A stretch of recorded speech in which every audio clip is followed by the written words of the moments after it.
Surya foundation आदर्श गांव योजना के अंतर्गत आज के इस वेबिनार में आदर्श गांव योजना से जुड़े सभी पूर्णकालिक कार्यकर्ता, शिक्षक बंधु, सेवाभावी कार्यकर्ता, आप सबका स्वागत है। आज के इस विषय में हम शिक्षा, बच्चे और अभिभावक की भूमिका इस विषय पर वेबिनार आयोजित होने वाला है। आज बहुत ही आनंद और गौरव की बात है कि हमारे बीच में प्रोफेसर एच.एल. शर्मा जी, आप शिक्षाविद हैं। आप school think tank Surya foundation में आपका मार्गदर्शन रहता है। सूर्य भारती 1 क्लास 1 बुक जो अभी बनी है वो आपके मार्गदर्शन में बनी है और आज आपका मार्गदर्शन इस वेबिनार में मिलने वाला है। साथ ही श्री मुकेश त्रिपाठी जी, आप वाइस चेयरमैन हैं सूर्या फाउंडेशन के, आपका भी मार्गदर्शन मिलने वाला है। वर्तमान कोरोना काल में कैसे हम बच्चे, अभिभावक और उनकी भूमिका इस विषय पर मार्गदर्शन करने वाले हैं। मैं आग्रह करूंगा प्रोफेसर एच.एल. शर्मा जी से कि इस विषय की शुरुआत करें। प्रमोद जी, आप जितने भी सब जुड़े हुए हैं ना, ये सब ज्ञानवान है और इनसे चर्चा होती रहती है। अब मेरी नहीं समझ में आ रहा कि मैं अब इनको क्या बताऊं, लेकिन ज़रूरी है कि आज की चर्चा में जो इन लोगों से सीखी हैं, जो इन्होंने बताई, ये जो जानते हैं वही बातें दोहरा लेते हैं। बातों का दोहराना होगा। बाकी आप सब ये बात को जानते ही हो, इस समय का मतलब है कोरोना काल, कि इस कोरोना काल में जितनी पढ़ाई लिखाई हो रही है बच्चों की, वो डिजिटल हो रही है। पढ़ रहे हैं बच्चे कंप्यूटर पे, मोबाइल पे, लैपटॉप पे। अब नहीं समझ में आ रहा कि ये बच्चे शहरों में पढ़ रहे हैं, ग्रामीण बच्चों पे तो अगर लोग देख के चलो ना, तो मेरे गांव में जो केंद्र है, मेरे गांव में 2 आदमियों पे स्मार्टफोन है। अब वो तो कहीं नहीं देख पाते, तो उनके लिए क्या किया जाए? क्योंकि ये कह ही दिया कि इतने हजार बच्चे घर में बंद हैं। अरे घर में बंद काहे को हैं? वो घर में खेल तो रहे हैं, माँ बाप काम कर रहे हैं, वो खुद कर रहे हैं, परिवार वाले कर रहे हैं। तो मेरा तो एक ख्याल ये है, अभिमति है ना, कि उनको हम यही बताएं कि वो कैसे पढ़ें और अब उन्हें ये फील ना हो, महसूस ना हो कि मैं घर में बंद हूं और हमारा विद्यालय बंद है। अब इस घर में माता पिता हैं और घर वाले भी हैं, तो मेरा ख्याल ये है कि अगर उनसे ही और उन्हें बताया जाए कि आप ही अपने बच्चों को पढ़ाओ।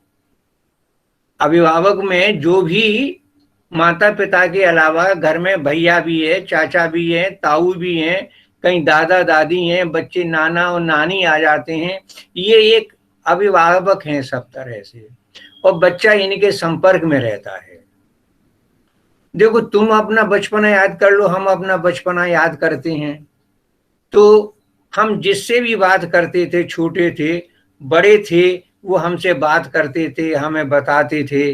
अगर कोई चीज आई है तो उसके बारे में देते थे, हमसे कहते थे, और समझ आ गया, अच्छा कुछ पूछना है, पूछ लेते थे। तो पढ़ाई लिखाई पूरी होती रहती थी। अब इसमें 3 शब्द रखे हैं तुमने, शिक्षा, बच्चे और अभिभावक। अभिभावक में तो मैंने बता दिया कि माता पिता। अब माताएं बहुत हैं, हमारे धर्म में कहा है सनातन में कि 5 माताएं हैं। तुम ही हो माता पिता, तुम ही हो, हम भगवान के लिए भी कहते हैं। तो प्रश्न है कि हम एक शब्द इस्तेमाल कर सकते हैं, जननी और जनक, जिसने हमें पैदा किया। अब इनके लिए जो है ना, शिक्षा इस समय विस्फोट हो चुका है। शिक्षा में कितना ज्ञान है ना, ये किसी को नहीं मालूम, और सब शिक्षाविद कहते हैं कि बच्चे को सब कुछ बताओ। बच्चा जितना भी ज्ञान आया हुआ है ना, वो उसको सब पढ़ा दो। कैसे संभव है? तो इसके लिए अगर बच्चे को पढ़ना है, पढ़ाना है, कोई भी पढ़ा है, तो जितने शिक्षा के सरोकार हैं ना, उनको कोई न कोई रूप होना चाहिए। नीतिकारों ने बताया है कि सारे सरोकारों को, विषयों को, खेल कूद, संगीत, भाषा, गणित जितने भी हैं ना, इनका एक समन्वित रूप हो, समेकित करके, इंटीग्रेट करके एक ऐसी सामग्री बनाई जाए जिससे बच्चा भी पढ़े, माँ बाप भी पढ़ लें, घर वाले भी पढ़ लें और बच्चे को सहायता भी दे दें। जो भी तुम साथी हैं हमारे, जो जितने केंद्रों के अध्यापक हैं, आचार्य हैं, इन्होंने जो 9th-10th में अपने BA MA में जो कुछ पढ़ा था, घर के बारे में पढ़ा, कहानी, किस्से, रामायण, गीता, पंचतंत्र, जितनी भी चीजें हैं ना, उन्हीं को अगर हम अपने पाठ्यक्रम में सामग्री को समेकित कर लें, तो अगर बच्चे ने एक बात छेड़ी, वो रामलीला देख के आया, मेला देख के आया, खेल से आया, गेंद ले कुछ भी लेकर के आया ना, तो घर में एक्टिविटी हो ही रही है। तो हमें कुछ ऐसा करना चाहिए कि माता पिता के लिए, घर वालों के लिए ये कुछ ऐसा संदेश देना चाहिए, या निर्देशित कहो या सुझाव कहो या उनको बात बताओ कि भैया जब ये एक्टिविटी हो रही है, उसी एक्टिविटी में से तुम बच्चों को बताते जाओ। अब कुछ बातें ऐसी हैं कि जो अभिभावक, ये 4 ले लिए तुमने, शिक्षा, शिक्षा का दूसरा अंग है ना शिक्षण सामग्री। आजकल नई नीति आई हुई है, उसने बहुत कुछ निर्देशन दिया हुआ है कि कैसे बने। तो शिक्षा के अंग हो गए, शिक्षा का दर्शन, शिक्षा का मनोविज्ञान, शिक्षा का समाजशास्त्र, ये तो शिक्षाविदों का काम है। और उसके अनुरूप जैसे बच्चा जो है ना, कहते हैं हमारे यहाँ पहले आदर्शवाद था कि बच्चे को हम आदर्श बनाना चाहते हैं, उसके बाद में प्रकृतिवाद आया कि बच्चे को स्वतंत्र रूप से सीखना चाहिए, उसके सीखने में कोई बाधा नहीं हो और वो जो भी करे अपने अनुभव से सीखे। बात सही है, तभी बच्चे का अपना व्यक्तित्व का विकास होगा। लेकिन हर बात तो बच्चे को अनुभव से नहीं दी जा सकती। कहा आग में से जलते हैं, तो क्या हम बच्चे को इतना स्वतंत्र छोड़ दें कि वो आग पे हाथ रख ले और जल जाए? नहीं, सीखे, प्रकृति से सीखे, स्वतंत्र रूप से सीखे, लेकिन प्रत्यक्ष या अप्रत्यक्ष रूप से उस पर थोड़ा नियंत्रण हो, सामग्री ऐसी हो, रुचिपूर्ण हो। अरे जो घर में चीजें चल रही हैं, घर में जो काम हो रहा है, घर की जितनी जानकारी है ना, उसी जानकारी का एक औपचारिकता विद्यालय में हो जाए, तो बच्चे को क्या लगेगा कि अगर विद्यालय बच्चा जा रहा है ना, और जो घर में कार्यकलाप थे वैसे ही विद्यालय में हो रहे हैं, तो उसे कहीं भी फर्क नहीं मिलेगा। भाषा भी वही, खेल कूद भी वही। तो इन चीजों के साथ साथ जब हम बात करते हैं कि क्या करें, कैसे करें, एक और बात बताऊं, 2005 के करीब जब मैं NIOS की सेवा में था, तो डिस्टेंस एजुकेशन पर रिसर्च कर रहे थे, डिस्टेंस लर्निंग। तो साथी कहते थे कि पास की लर्निंग तो हो नहीं पाई, अब डिस्टेंस लर्निंग हो जाएगी शर्मा जी, यानी दूरस्थ अधिगम, दूरस्थ शिक्षा हो जाएगी। मैंने कहा नहीं होगी दूरस्थ शिक्षा।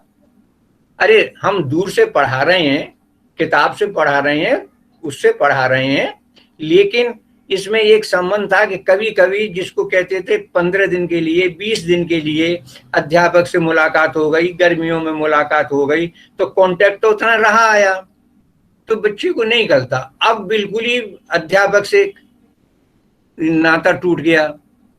भाई अध्यापक पढ़ा भी रहे हैं तो सामने तो नहीं है ना।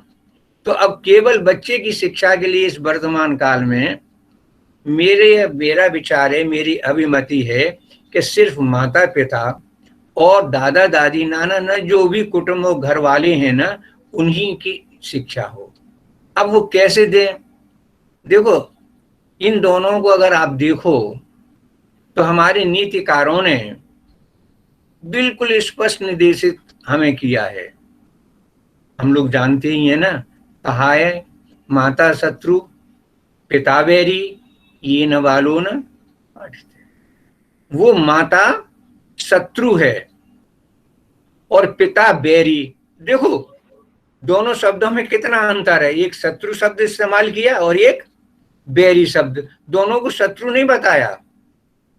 तो उनके लिए सीधा ये अब कह रहे हैं साहब कंपलसरी करो, माँ बाप भेजें, संविधान में 11वां पॉइंट आ गया कि जो माँ बाप नहीं भेजेंगे बच्चे को वो दंड के भागी होंगे, या जो कुछ भी सरकार करे।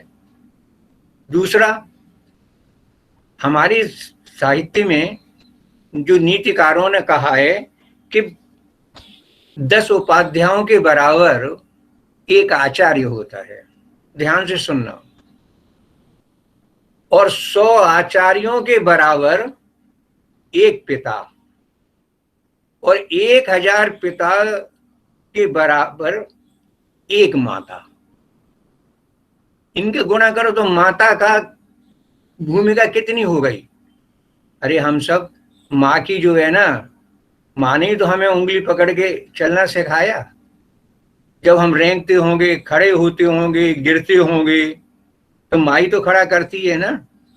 दूध पीना, खाना, कपड़े बदलना, फिर से जो कुछ भी एक्टिविटी है वो माँ कराती थी, आज भी कराती है। चाहे हम अगर बड़े हो गए हैं ना, तो भी माँ के लिए हम वही बच्चे रहते हैं हमेशा। तो वो सिखाने की कोशिश करती है। तो माँ ही हमारी प्रथम गुरु है, प्रथम अभिभावक है। दूसरे पिता हैं, आचार्य तो तीसरे स्थान पे आते हैं। तो आज कोरोना काल ने क्या कर दिया, कोरोना काल ने माता पिता की, दादा दादी की, या आप अपने शब्दों में अभिभावक कह लीजिए, उसका रोल जो है ना, उसकी भूमिका बहुत विस्तृत हो गई। यानी अभिभावक या माता पिता नहीं है तो माता पिता का रोल हो गया, अध्यापक का रोल हो गया, शिक्षाविद का रोल हो गया। तो क्या हुआ, वो दर्शन शास्त्री भी है आज का अभिभावक, मनोवैज्ञानिक भी है, पाठ सामग्री की रचना के लिए भी है, शिक्षक को तैयार करने के लिए भी है, शिक्षक की ट्रेनिंग में भी है। यानी सारे रोल आज हम उससे अपेक्षा करते हैं। देखो, अब माँ बाप पढ़े भी हो सकते हैं, नहीं भी हो सकते। देखो, तुम तो अब जनरेशन में हो, माता पिता तुम्हारे सबके पढ़े लिखे, लेकिन मेरी जनरेशन के जो लोग हैं ना, मेरी माँ पढ़ी लिखी नहीं थी, मतलब ये साक्षर नहीं थी, लेकिन वो शिक्षित थी। वो 20 तक की गिनती से सारा हिसाब कर लेती थी, 1 बीसी, 2 बीसी, 3 बीसी, और बीसी में 10-10 हो गए। शायद उसको मेरा ख्याल है 100 का या 1000 या 1,00,000 का शायद ज्ञान नहीं था उसे, लेकिन उसने घर संभाला। हम सब पढ़ाई लिखाई बच्चे, बहन भैया, बहुत अच्छी तरह से चलाया। वो अपना थोड़ा बहुत गांव के वालों की सहायता कर देती, शहर वालों की लेन देन में। तो वो शिक्षित थी ना, तो उसी की जो सीख है ना, आज भी मेरे साथ है। तो मैं तो यही कहूंगा कि इस समय अभिभावक की भूमिका बहुत ज्यादा है।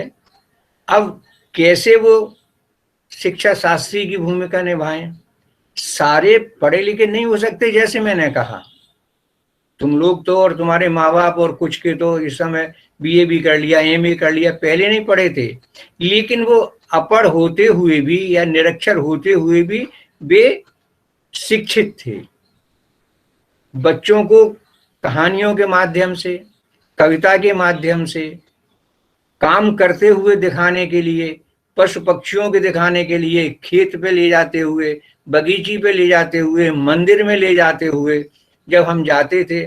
आज भी देखो, माँ की आदत क्या पड़ गई, जब हम घर से और शहर निकलते थे तो थोड़ी सी दूर पे पीपल का वृक्ष था।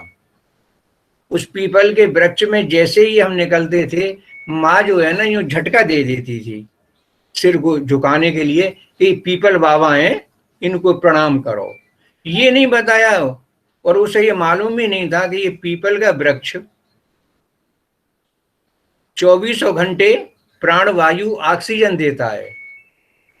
लेकिन वहां पर अभी भी, अगर मैं अभी भी गांव जाऊं, गांव से जब भी आता हूं, तो वो पीपल का पेड़ तो अब नहीं है, लेकिन अचानक अपने आप यूं करके सिर झुक जाता है। देखो, प्राणवायु देता ये नहीं मालूम थी, लेकिन वो इतने साक्षर थे, साक्षर न होते हुए भी इतने शिक्षित थे कि महिलाएं जो घरों में रहती थीं वो अपने नहा धो करके जाकर के पीपल की परिक्रमा करती थीं। और शायद आजकल के लोगों को, बच्चों को और तुम्हें भी शायद ना मालूम हो कि माँ जो थी, जो माताएं उस जमाने की करती थी पीपल की परिक्रमा, वो कच्चे धागे से घूमेंगे तो टूटेगा तो उसको जोड़ेंगे और फिर परिक्रमा करेंगे।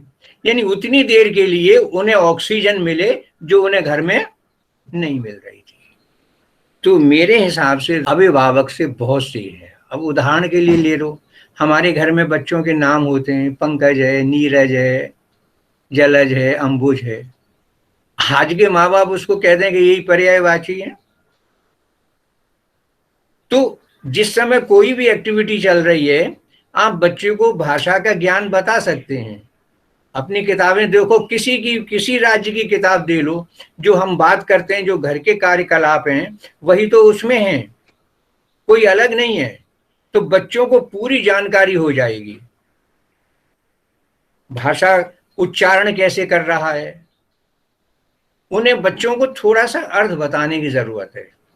तो भाषा के जितने भी पक्ष हैं, सुनना, बोलना, कैसे बोल रहे हो, मेरी बात सुनो, एक अनुशासन।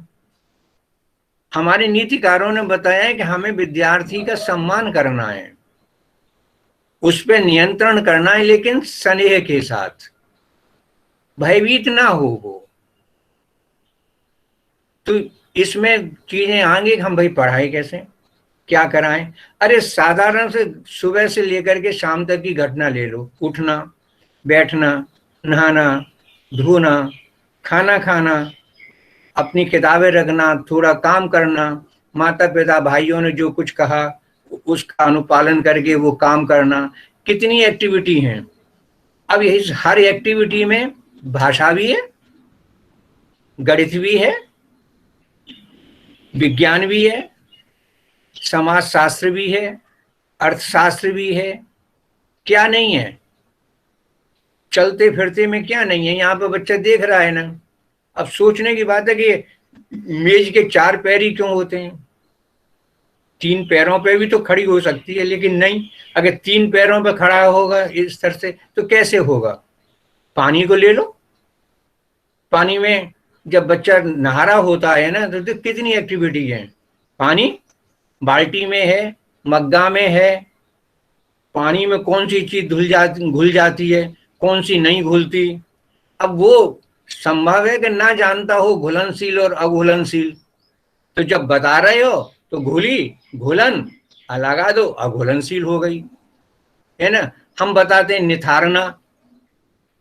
अरे जब माँ जो है ना, या किचन में कोई भी जो काम कर रहा है ना, थोड़ी देर रात को जो है ना दाल भिगो देते हैं और सुबह क्या करते हैं, लेके पानी से उसे वो मथते हैं। तो वो निथारना हो गया, उडेलना हो गया। ये अब उडेलना, निथारना, छानना 3 शब्द हो गए भाषा के, और तीनों की प्रकृति बिल्कुल अलग है। तो अब ये शब्द भी बता दिए।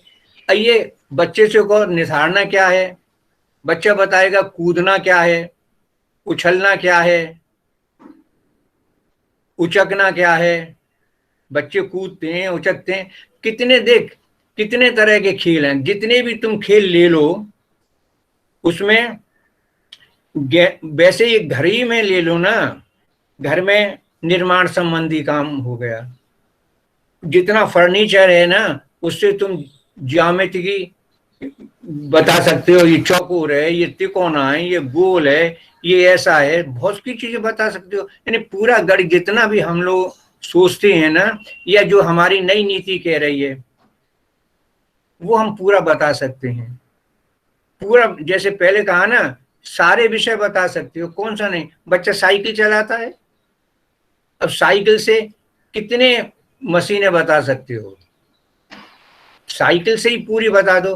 अरे घर की एक ईंट ले ले, ईंट से कितनी ज्यामितियां बता सकते हो, कितने एक्सपेरिमेंट उनको क्रियाकलाप करा सकते हो। अब सोचोगे कि सब वहां पे नहीं है। तो इस समय अभिभावक की या माता पिता की भूमिका जो है ना बहुत महत्वपूर्ण है, और हमारी अपेक्षाएं भी हैं कि हम उनको इस बात के लिए तैयार करें। सेवा भाभी भी तो है हमारे यहाँ, उन्हें भी हम ट्रेनिंग में जब बुलाते हैं ना, तो उन्हें भी हम उनका उन्मुखीकरण कर सकते हैं, ओरिएंटेशन। और ये तो तुम लोगों को मालूम है, तुम लोगों के सहयोग से जो कुछ है ना, ये किताबें बनी है ना, ये किताबें, इन किताबों को घर में पहुंचा दो। मैं विश्वास दिलाता हूं, और प्रयोग भी और फीडबैक भी मिल रहा है कि उस किताब में जो बच्चों घर में सीखते हैं, विद्यालय में सीखते हैं, जो एक्टिविटी है वही एक्टिविटी है। अब मान लो उसने बच्चों में उसमें लिखा हुआ था रघुपति राघव राजा राम, और वो भूल गया, तो कोई ना कोई जरूर कह देगा पतित पावन सीताराम। बच्चे की देखो कहानी हो गई। इतने चित्र लगे होते हैं। अरे हम तो ये मान के चलते हैं कि बच्चे ज्यादा भी नहीं पता, तो अगर फोटो है वही पहचान ले अपने राष्ट्रपति हमारे कितने हुए, हमारे प्रधानमंत्री कितने हुए, आज के कितने, अखबार ने का थोड़ा बहुत देख ले, अखबार में से देख ले, जो कुछ हम बताना चाहते हैं वो सब कुछ है। अभिभावक की भूमिका के लिए स्पष्ट हो गया कि वो शिक्षाविद भी है, फिर दोबारा पाठ्यक्रम का निर्माता भी है, शिक्षक भी है, मूल्यांकनकर्ता भी है, खिलाने वाला भी है, संगीतज्ञ भी है, योग भी सिखाता है, सारे कामों की अपेक्षा है आज उससे। तो बच्चों को जो तुम कह रहे हो कि वो बंद हैं अपने घरों में, मैं नहीं समझता, क्योंकि हमें कल्पना थी। तो मैं तो यही कहूंगा कि तुम लोगों ने सारों ने मेहनत करके जो किताब बनाई है, उस किताब से ही बच्चे को ये कमी नहीं लगेगी कि इस समय विद्यालय बंद है। मैं आग्रह करूंगा श्री मुकेश त्रिपाठी जी से इस विषय को आगे बढ़ाएं। मैं बहुत बहुत धन्यवाद और आभार हमारी इस पूरी टीम का। हम लोग सभी घरों में बैठे हैं, लेकिन मैं कई बार सुनता हूं कि हमारे सभी कार्यकर्ता, अधिकतर कार्यकर्ता अपने घरों पे रहते हुए या कुछ प्रवास करते हुए भी काम कर रहे हैं। इन सभी कार्यकर्ताओं को, सभी बंधुओं को मैं कोटि कोटि साधुवाद दे रहा हूं। आज जैसे विषय प्रमोद जी ने दिया है कि शिक्षा, शिक्षक और समाज, फिर इसमें बच्चा और परिवार, इन सबका समागम करते हुए एक पूरा एक कैप्सूल बनता है। मतलब शिक्षा केवल और केवल एक बच्चा है या शिक्षक है इतना सीमित नहीं है। जैसा गुरुजी ने बोला कि हमने जो सूर्य भारती किताबें बनाई हैं या सूर्या फाउंडेशन का एजुकेशन थिंक टैंक, उसमें रहते हुए जो मैंने सीखा, शिक्षा एक कंप्लीट पैकेज है, पूरी बास्केट है, पूरी थाली है, और उस थाली में हर एक का बैलेंस है, कोई ना कोई रेशो है। अब वो रेशो तय करना हम सबको तय करना है। रेशो क्या है?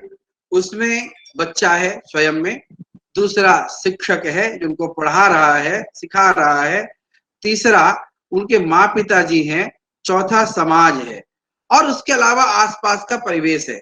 ये सब मिलाकर पूरा एक पैकेज बनता है, और इस सब के माध्यम से बच्चे का विकास होता है।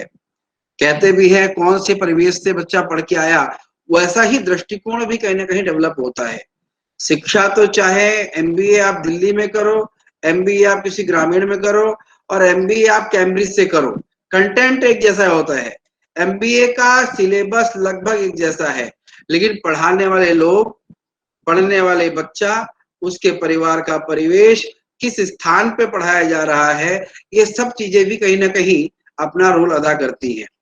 तो हम सब आज गांवों में हैं, गांव देहात में काम करते हैं। आज अपना काम 400 गांव से ज्यादा क्षेत्र में बढ़ता जा रहा है, और ग्रामीण दृष्टि से हम जो काम कर रहे हैं, तो वहां बच्चे, पेरेंट्स और समाज के बीच में हम कैसा कुछ कर सकते हैं, तो उसके लिए छोटे छोटे कुछ बिंदु मुझे ध्यान में आ रहे थे, वो मैं आपके सामने रख रहा हूँ।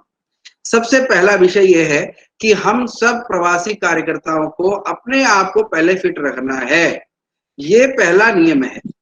हम सब पहले फिट रहेंगे, स्वस्थ रहेंगे, अपने आप का स्वयं का डेवलपमेंट जो होना चाहिए वो हमें ठीक से करना है।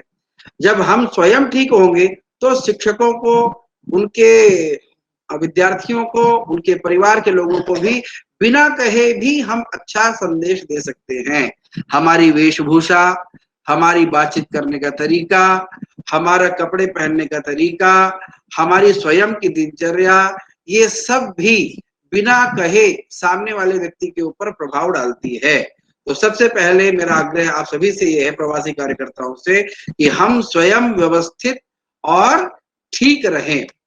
और इसमें एक बात और है कि जो हमने टीपीडीसी की है, जो हमारे शिक्षक बंधु इस विषय को ध्यान में लाएंगे, जब हमने टीपीडीसी की थी तो उस समय एक डायरी बनाई थी, टीपीडीसी की डायरी, और उस डायरी को इस कालखंड में हमें अच्छी तरीके से पलट के देखना है, पूरा गहराई से समझना है। वो कई सारे विषय ऐसे होंगे जो उस समय तो याद थे लेकिन आज ध्यान में नहीं रहे होंगे, या जब आप पढ़ोगे तो वो पुनः स्मरण हो जाएंगे, याद आ जाएंगे। तो उन विषयों को दोबारा से पुनरावृत्ति करना। मेरा इसमें एक और आग्रह है कि भाई विस्तार करना, बातें बढ़ाते जाने की जगह एक दूसरा बिंदु आता है दृढ़ीकरण करना। जो सीखा है उसको पक्का करना, उसको इतना गहरा और पक्का करना कि वो उस विषय के विशेषज्ञ बन जाए, उस विषय के गहराई से जानने वाले बन जाए। मैं ये नहीं कहता हूं कि आप सारे विषयों के जानकार बने, आप एक विषय लो, दो विषय लो, लेकिन उन विषयों में आप गहराई से उतर जाओ। जो टीपीडीसी में आपने सीखा, जो आपने जेएफसी कैंप में सीखा, उनको पक्का करना, उनको दृढ़ करना, और उस डायरी को निकालकर उसमें कौन कौन से बिंदु हैं जो छूट रहे हैं उनको ठीक करना। आप देखोगे कि हमने दो प्रकार से ट्रेनिंग ली थी वहां, एक फॉर्मल ट्रेनिंग, एक इनफॉर्मल ट्रेनिंग। फॉर्मल ट्रेनिंग यानी सत्र होते थे हमारे, तो उसमें विषय रखे गए और अलग अलग विषयों पे आपको बताया गया। लेकिन इनफॉर्मल ट्रेनिंग क्या क्या थी, क्या वो आपको ध्यान में आ रही है क्या? इनफॉर्मल ट्रेनिंग में क्या क्या था? तो आपको ध्यान में आएगा, सुबह और शाम की कई सारी ऐसी एक्टिविटीज थी जो हमारी इनफॉर्मल एक्टिविटीज थी।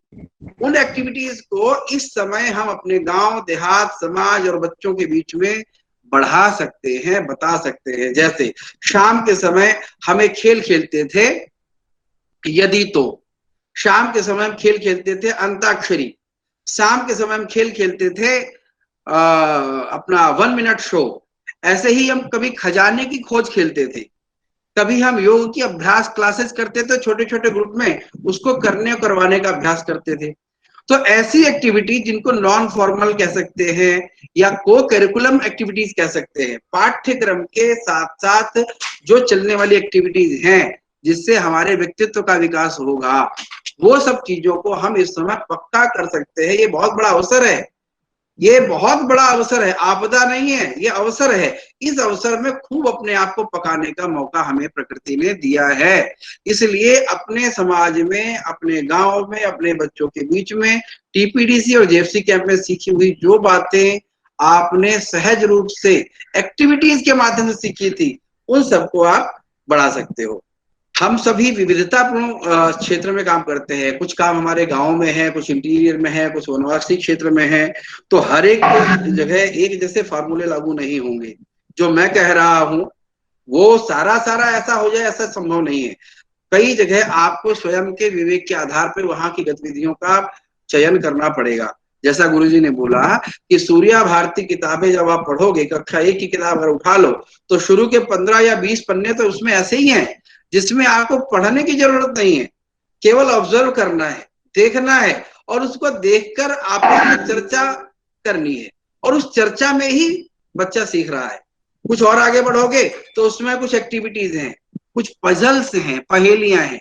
जैसे आपने सुनी होगी राजा जी के खेत में दुशाला ओढ़े खड़ी थी, ऐसी कुछ पहेलियां आती हैं, मैंने भी सुनी है और आपको टीपीडीसी में करवाई गई है। अनेकों ग्रामीण स्तर पर चलने वाली पहेलियां भी हमारे मस्तिष्क का विकास करती हैं। हमें रट्टू तोता नहीं बनाना, लेकिन उसके बीच की, उसके मन में अनेकों प्रकार से डेवलपमेंट हो।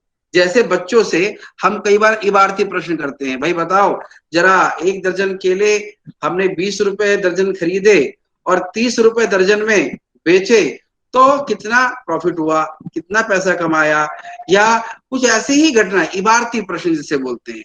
तो गणित के ऐसे प्रश्न जो मौखिक रूप से होते हैं, बहुत कठिन करने की जरूरत नहीं है, सरल ही करना है, लेकिन सरल सरल प्रश्नों के माध्यम से उस बच्चे का मस्तिष्क डेवलप हो, इस दृष्टि से अपने को काम करना। तो मौखिक प्रश्न हो गए, पजल्स हो गए, रिडल्स हो गए, पहेलियां हो गई, लोक कथाएं, ऐसी सामान्य छोटी छोटी कथाएं। मैंने कल पहले भी चर्चा की है, गीजू भाई बधेका ने अपने शिक्षण संदेश में यही विषय रखा है। उन्होंने कोई बहुत बड़ी बड़ी कहानियां, बहुत लंबी लंबी कहानियां नहीं, बहुत छोटी छोटी पशुओं के ऊपर, पक्षियों के ऊपर, ग्रामीण परिवेश के ऊपर छोटी छोटी कहानियां और पुनरावृत्ति करते हुए उसके माध्यम से बच्चों को सिखाया। तो हम अपने गांवों में, अब बच्चे के परिवार है, हम तो हर परिवार में नहीं जा पाएंगे, हर बच्चे तक नहीं जा पा रहे, तो उनके परिवार वालों को हम कम से कम कुछ कहानियों का पैकेज अपने लेवल पे, जो उस गांव लेवल में चलता हो, उनको बता सकते हैं। रामायण की कहानियां चलती है, अनेकों प्रकार की कहानी है, हनुमान जी की कहानी, राम जी की कहानी, महाभारत की कहानियां हैं, ऐसी पंचतंत्र की कहानियां हैं, गोपाल भांड की कहानियां हैं, ऐसे ही अनेकों कहानियों के प्रकार है। वो कहानियों के प्रकार अगर आपको ध्यान में हो, पहले हमारे परिवारों में माँ, पिताजी, बूढ़ी दादी, दादाजी बिठाकर एक एक घंटा, दो दो घंटा साथ बैठते थे, कहानियों पे चर्चा होती थी, और कहानियां सुनते सुनते नींद आ जाती थी। और ये कहानियां सुनते सुनते नींद आने का मतलब है रात भर वो कहानी दिमाग में चली जाती थी, और उस कहानी में दिया जाने वाला संदेश हमारे जीवन में कहीं ना कहीं उतरने लगता है। तो इस प्रकार का क्रम जो कहीं ना कहीं पिछले कुछ समय कालखंड में छूट गया है, वो दोबारा से जागृत करना। ठीक है, एक प्रश्न आपको कई लोगों का आता है कि भाई हम इस समय ई लर्निंग वाला काम करेंगे, जरूर करना चाहिए। ई लर्निंग करते करते, लेकिन ये जो भावनात्मक दृष्टि से डेवलपमेंट होना चाहिए, जो इमोशनल तरीके से डेवलपमेंट होना चाहिए। हम कोई मशीन नहीं है, हम एक मनुष्य हैं जो समाज में रहने वाले लोगों में है। तो अपने परिवार के साथ हम बैठते हैं क्या? अपने दादा दादी के साथ बैठते हैं क्या? अपने माँ पिताजी के साथ बैठते हैं क्या? और उनके साथ बैठकर चर्चा विमर्श करते हैं क्या? उनकी कहानियां सुनते हैं क्या? उनके पैर दबाते हैं क्या? सुबह उठते ही जो हम अच्छी आदतें हम लोग पीडीसी में सीखते थे, वो सब चीजें करवा पा रहे हैं क्या? उन चीजों को हमें पक्का करना है। ये करेंगे तो बाकी चीजें आने वाले समय में, जब लॉकडाउन खुलेगा, स्कूल खुलेंगे, तो उस समय ये सब चीजें पक्की होने से हमारा एजुकेशन की ओर भी हम काम अच्छी तरीके से कर पाएंगे। तो ये चीज हम जरा सोच सकते हैं। एक मैंने प्रयोग अपने घर में ही किया, परिवार में किया, और ये प्रयोग मुझे विद्या भारती के एक बहुत बड़े विद्वान है दीनानाथ बत्रा जी, बहुत अच्छा उनसे संपर्क आया, गुरु जी भी अच्छी तरीके से जानते हैं, उनसे मिले उनसे। तो उन्होंने एक प्रयोग मुझे बताया, उनको राष्ट्रपति से अवार्ड भी मिला है। उन्होंने बताया कि मैं अपने बच्चों को सिखाता था कि भाई आप बताओ आपकी दिनचर्या कल की क्या थी, या पिछले सप्ताह भर आपने क्या किया, लेकिन जो बोलना सच बोलना।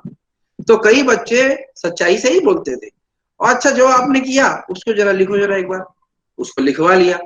तो ध्यान में आया बच्चे को लिखते लिखते कि मैं सच्चे अर्थों में 2 घंटे या 3 घंटे ही पढ़ पा रहा हूँ, बाकी का समय तो कहाँ जा रहा है पता ही नहीं चला। जब 7 दिन का एक उन्होंने एनालिसिस कराया, उसके बाद उन्होंने प्रार्थना की सब बच्चों से, भाई एक काम करेंगे, आज से हम सभी अपनी अपनी दिनचर्या जो आपको ठीक लगती है, जबरदस्ती नहीं करनी, हर एक को 4 बजे उठने की जरूरत नहीं है, आप 5 बजे उठो, 6 बजे उठो, लेकिन एक स्वयं की दिनचर्या बनाओ, और उस दिनचर्या का जो बनाई है उसका पालन कोई बाहर का व्यक्ति नहीं करेगा, उसका पालन आपको स्वयं करना है। ऐसी ही दिनचर्या बनानी, पहला काम दिनचर्या बनवाना। ये आग्रह हमें बच्चों से और उनके पेरेंट्स से करना कि बच्चा अपनी दिनचर्या स्वयं बनाए और स्वयं विकसित करे। बहुत कठिन, फिर मैं कह रहा हूँ, बहुत कठिनाई वाला कार्यक्रम नहीं करना, ये टीपीडीसी नहीं करा रहे हैं हम, उनको घर पे रहते हुए सेल्फ मोटिवेशन से ये काम करवा रहे हैं। तो सहज रूप से वो दिनचर्या बनाए और उस दिनचर्या का अच्छी तरीके से पालन हो, इसके लिए परिवार में माँ पिताजी बड़े लोग उसकी सहायता करें, और वो लोग भी उस दिनचर्या को एडजस्टमेंट करते हुए उसके साथ चलें। तो इससे एक उसकी हैबिट डेवलप होगी, स्वयं को व्यवस्थित रहने का अभ्यास। दूसरा ध्यान में आएगा, कई सारे विषय ऐसे होते हैं तो जाने अनजाने छूट जाते हैं। आप जब दिनचर्या बनाओगे तो आपका योग भी होगा, आपका ध्यान भी होगा। आप कम से कम, अभी जब हमारे जेपी सर तो बहुत आग्रह करते हैं, और हमने भी अपने परिवारों में शुरू किया। माला का जाप है, जैसे हरे रामा रामा रामा हरे हरे, हरे कृष्णा कृष्णा कृष्णा हरे हरे। कई लोग बोलते नहीं हम दूसरा करेंगे, चलो ओम भूर्भुवः स्वः तत्सवितुर्वरेण्यं गायत्री मंत्र कर सकते हैं। ऐसे ही है तो त्रयंबकम यजामहे यानी महामृत्युंजय जाप कर सकते हैं, या और कोई स्थानीय ऐसा मंत्र होगा जिसका जाप करना।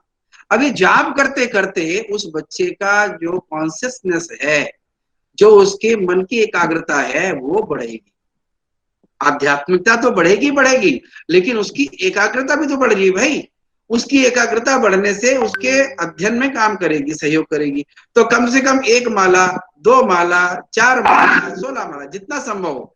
कंपल्सरी नहीं है, वो दिनचर्या में ही कहीं ना कहीं डाल दे कि भाई मैं 1 माला करूंगा, और उसके लिए निष्ठावान होकर नियमित रूप से बैठे। ये मेरे घर में मैं स्वयं कर रहा हूँ, जेपी साहब ने आग्रह किया था हम सबके सामने, तो हम सब करवाते हैं, और उसके परिणाम बहुत अच्छे ध्यान में आ रहे हैं कि बच्चे की एकाग्रता बढ़ती है, आध्यात्मिकता बढ़ती है, और उसके आचरण में भी परिवर्तन ध्यान में आता है। तो दिनचर्या बनाना, और दिनचर्या में योगाभ्यास, ध्यान, माला, भोजन करते समय जैसे हम छोटी छोटी बातें करते हैं, उसके समय अगर मंत्र नहीं आता तो हाथ जोड़कर कम से कम जो हमारी बेसिक आदतें हैं वो हम पक्की करें, हम उनको ठीक करें, वो अच्छा एक काम हो सकता है। ऐसे ही सूर्या भारती में जैसा गुरुजी ने बताया, अपनी सूर्या भारती की किताबें तो आप सबके पास में होंगी, कक्षा 1 से लेकर 5 तक की किताबें बन गई हैं।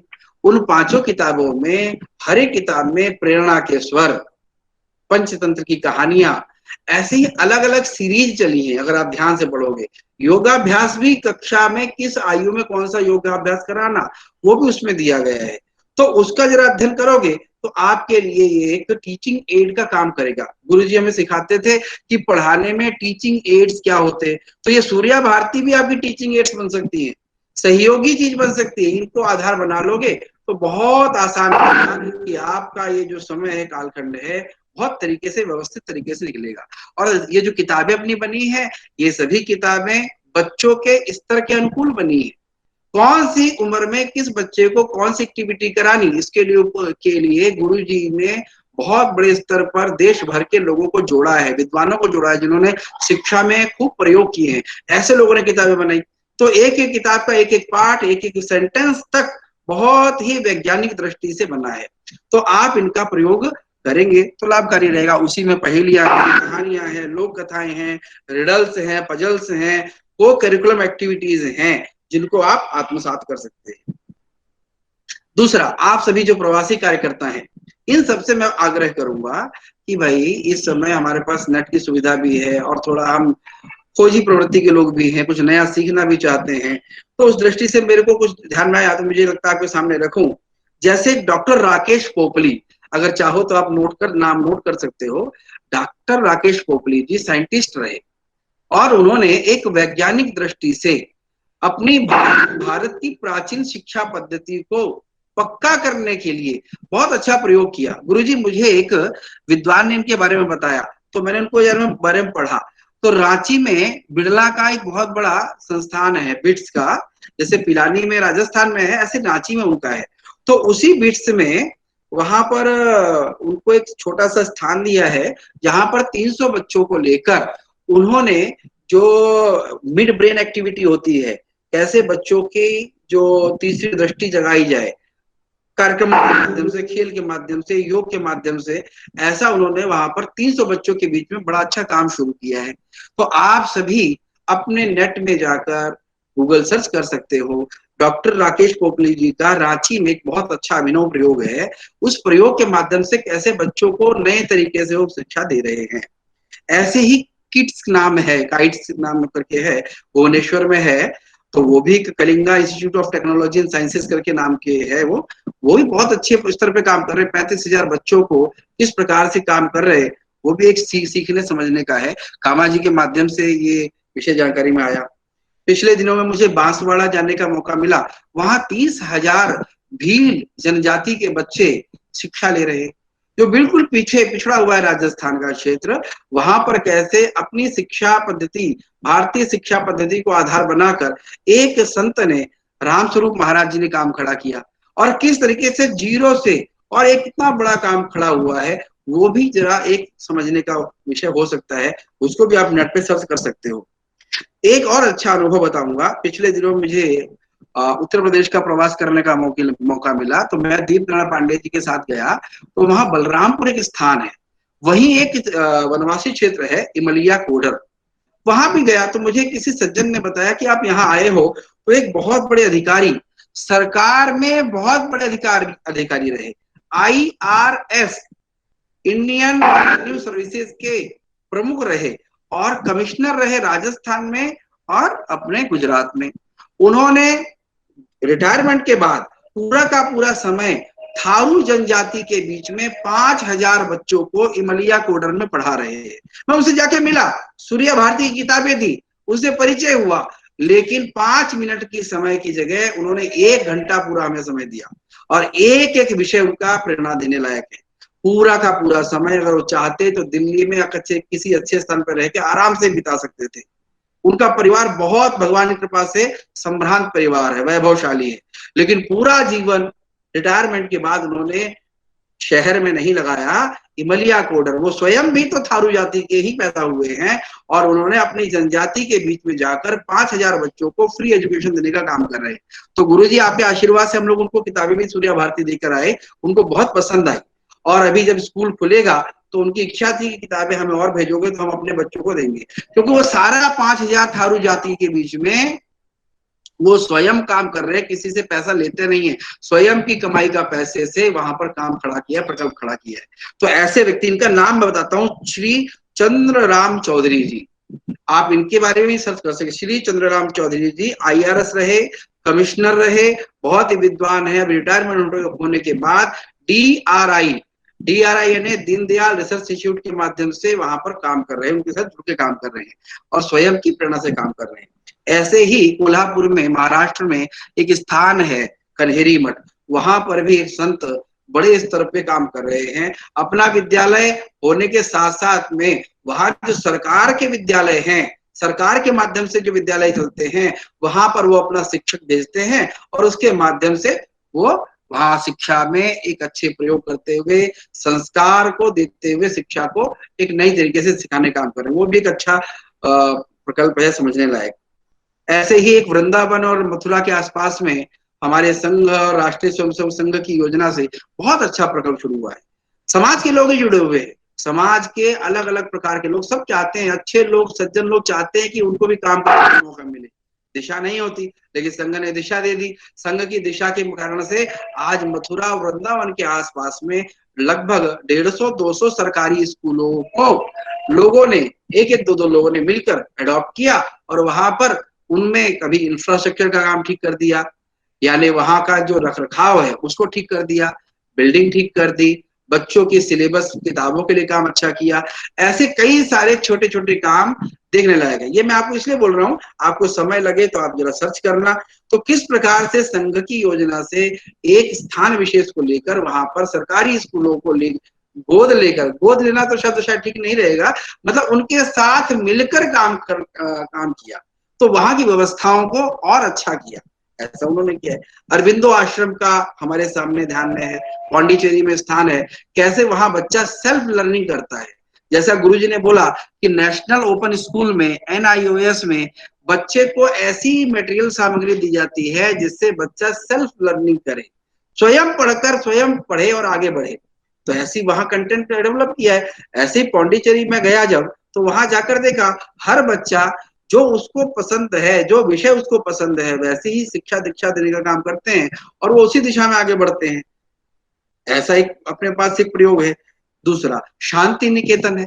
शांति निकेतन में भी गुरु रविन्द्रनाथ टैगोर जी ने बच्चे के भीतर जो इच्छा है सीखने की, उसी दिशा में उसको आगे बढ़ाना।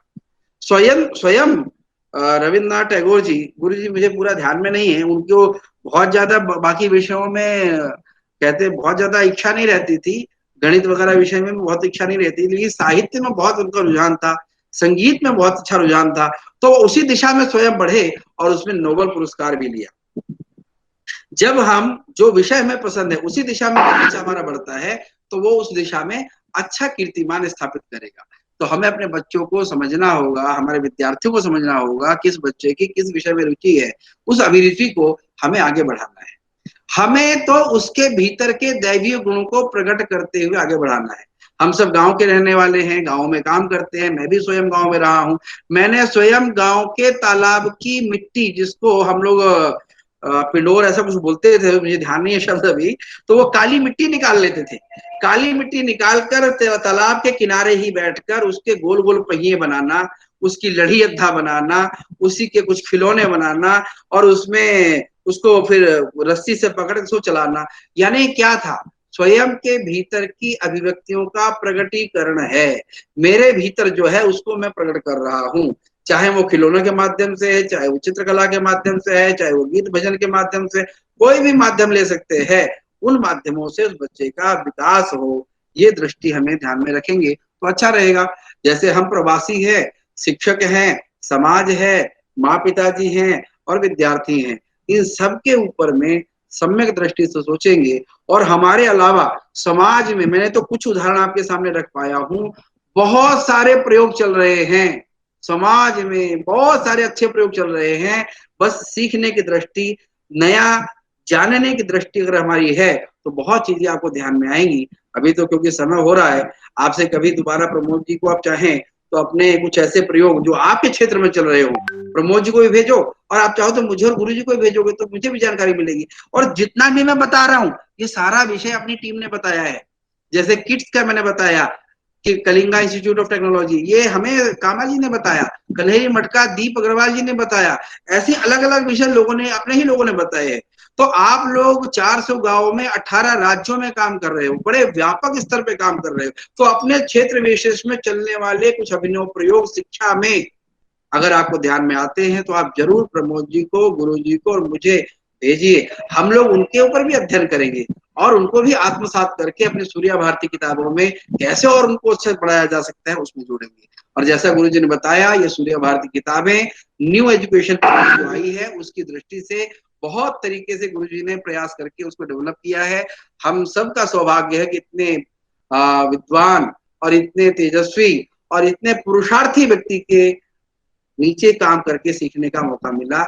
और मेरा तो सारा विकास, बोलने का जो भी बोल पाया मैं हूँ, ये सब गुरु जी के कारण मैं बहुत वंदना करता हूँ। उनके कारण से ही मैं सब कुछ बोल पाया। बहुत बहुत धन्यवाद।